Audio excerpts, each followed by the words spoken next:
one of my next door neighbors, and he wouldn't care. Ron Austin, he got a boat. He got a boat from a buddy of his that had a 165 horse motor on it.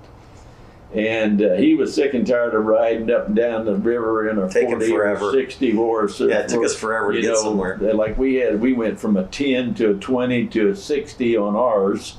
Padley and me did. And so he was going up and down that river like you wouldn't believe. And Ron was one that dipped snuff all the time, and all his life. And he'd put that in there, and then he'd spit that stuff out and do that stuff.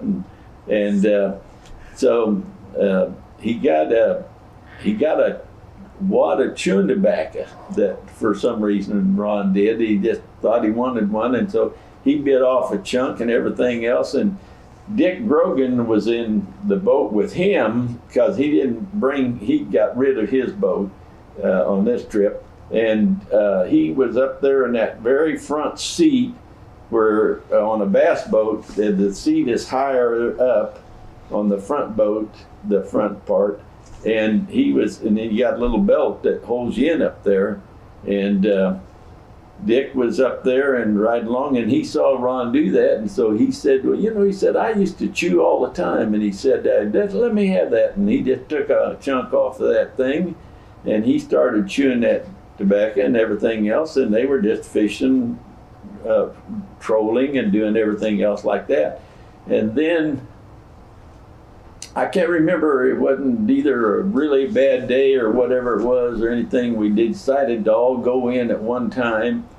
And he said, Ron said, you want to get back here with me? And he said, no. He said, I'll just stay up here and put the belt on. And Ron took off in this 165 horse boat. And I mean to tell you, he was going down that river back to where we pull the boats out on the dock, the boat ramp, and he was hitting them waves and from the other things like that. And the boy, about 3/4 of the way down there, bouncing. Old Dick Grogan went, and he had a butt of a wave, and I mean it went right down his throat, and he swallowed that tobacco and everything else. And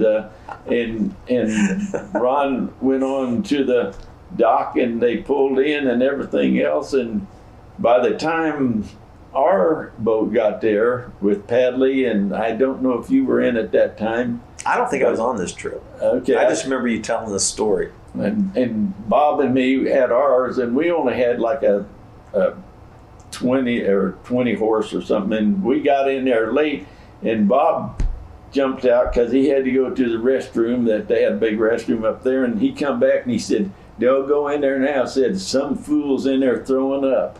And we got out and walked up there, and there was our boat. The buddy of ours was the one that was come walking out, and he was just as white as a sheet.